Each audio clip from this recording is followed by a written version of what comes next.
Good morning, students. So, in this lecture, today we will discuss the second part of our lecture number 3 of Unit 3 CMST 12. So matrix chapter के unit 3 का lecture 3 का जो पहला part है वो मैंने group में दे दिया। अभी ये हमारा सेकेंड पार्ट में हम क्या करेंगे, एक और एग्जांपल डिस्कस करने वाले हैं जो बहुत ही इम्पोर्टेंट है तुम लोगों के लिए। सो ध्यान से देखना। तो थर्ड एग्जांपल इज कुछ ऐसी तरह है, इफ ए इक्वल से if A matrix A plus B 2 5 A B equal to एक और matrix 6 2 5 8, then find the value of A and B. तो ये जो क्वेश्चन आपको बता रहा है कि ये दो मैट्रिक्स दिया हुआ है, इन दोनों को इक्वल बता रहा है। अगर ये दोनों इक्वल है तो आपको क्या निकालना है, ए एंड बी का वैल्यू निकालना है आपको। ठीक है, तो इसका सॉल्यूशन आप कैसे करोगे? ठीक है, तो मैं बता देता हूँ। सो आंसर में आप लिखना कि we know that two matrix A and B are said to be equal if they are of same order and their corresponding elements are also same. That is क्या बता रहा है? That is if two matrix are equal, then their corresponding equals are also equal.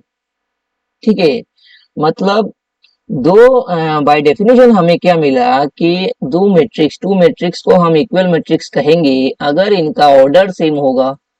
ठीक है, and corresponding elements भी same होगा। मतलब matrix को इक्वल होने के लिए दो मैट्रिक्स इक्वल होने के लिए इनको दो कंडीशन सेटिस्फाई करना है। पहला क्या है? पहला कंडीशन है इन दोनों का ऑर्डर सेम होना चाहिए। दूसरा कंडीशन है इन दोनों का कॉरस्पॉन्डिंग एलिमेंट्स का मतलब है, मतलब ये जो फर्स्ट पोजीशन में जो है 1 1 पोजीशन में जो एलिमेंट रहेगा इसी मैट्रिक्स का 1 1 पोजीशन में सेम एलिमेंट ही रहना पड़ेगा। तो हम बोलेंगे कि corresponding equals are elements are same.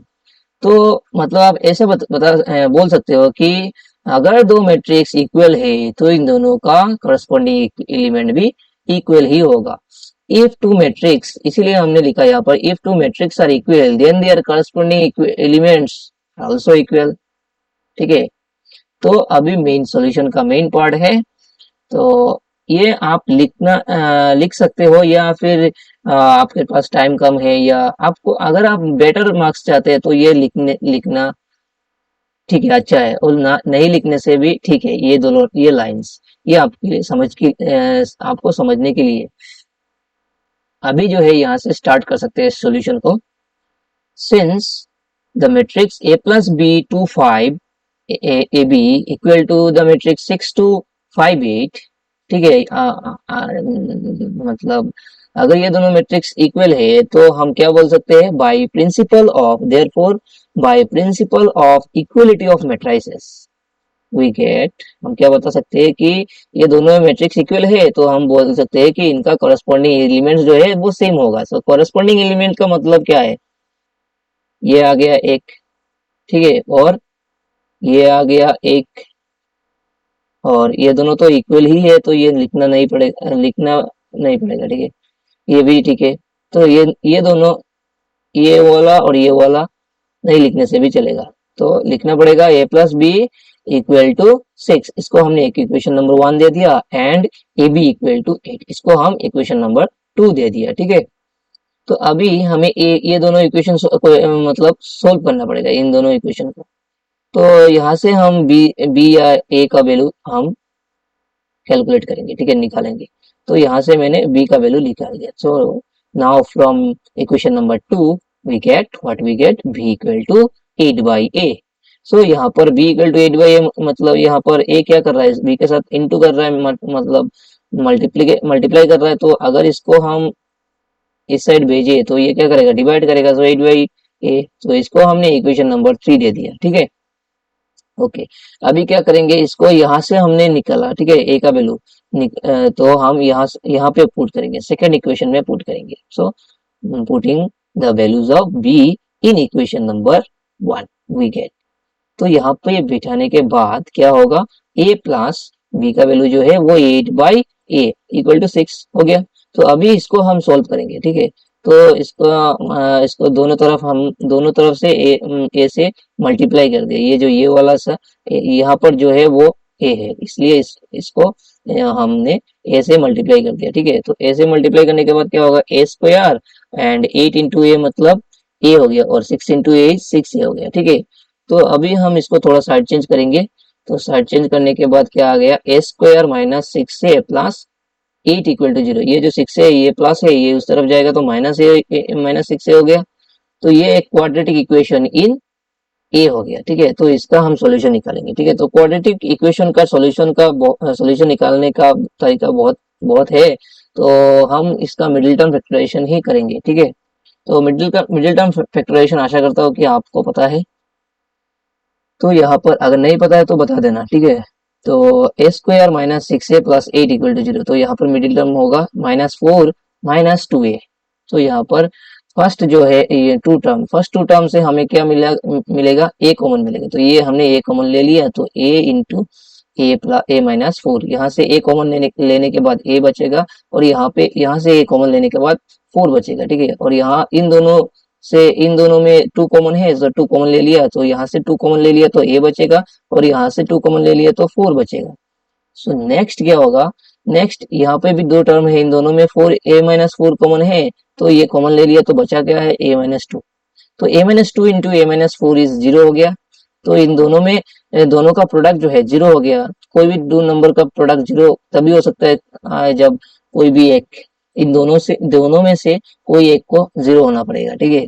तो देयरफॉर आइदर a-2 इज 0 और a-4 = 0। तो a-2 = 0 से हमें मिलेगा a = 2, एंड a-4 = 0 से मिलेगा आपको a = 4। सो यहाँ से a = 4 मिला, यहाँ से a = 2 मिला, मतलब a जो है इसका वैल्यू 2 आ गया ना, 2 वैल्यूज मिल गया a का। तो एक a = 4, a = 2 क्या होगा, b का वैल्यू क्या होगा देख लेते हैं। सो व्हेन a = 2 फ्रॉम 3 जो है ये इक्वेशन है। सो b = 8/2, 8/2 क्या है 4। सो b का वैल्यू मिल गया 4। अभी व्हेन a = 4 तब क्या होगा, फ्रॉम 3 b = 8/4 दैट इज 2। तो यहाँ पर हमें एक पेयर ऑफ सॉल्यूशन मिल गया, सॉरी 2 पेयर ऑफ सॉल्यूशन मिल गया, मतलब a = 2 एंड b = 4, और एक और मिला a = 4 b = 2। तो आप इसी तरह लिख सकते हैं, हैंस a = 2 b = 4 एंड और a = 4 b = 2। ये दोनों ही सॉल्यूशन होगा, मतलब आपका a एंड b का वैल्यू दो दो आ गया, ठीक है। तो इसी तरह आप ये this type of solution question को सॉल्व करेंगे, और अभी आपका बारी है। तो आपको भी सॉल्व करना पड़ेगा, प्रैक्टिस करना पड़ेगा। तो इसीलिए आप लोगों को मैंने 2 होमवर्क दे दिया। ये रहा आपका homework. Example number 4, if x minus y twice x plus z twice x minus y thrice z plus w equal to -1, 5, 0, 13, then find the values of x y z and w। एक और है आपके लिए। Okay, ये रहा second question. तो please homework करना और कॉपी चेक करवाना, ठीक है। सो कॉपी चेक करने के लिए मैं मतलब आप लोग ये होमवर्क जो है वो 12 बजे से पहले दे देना, आज रात 12 बजे से पहले दे देना, कोई भी टाइम में दे देना, मैं चेक कर लूंगा।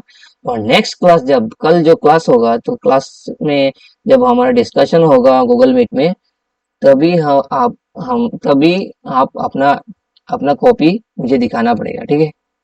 Okay, bye.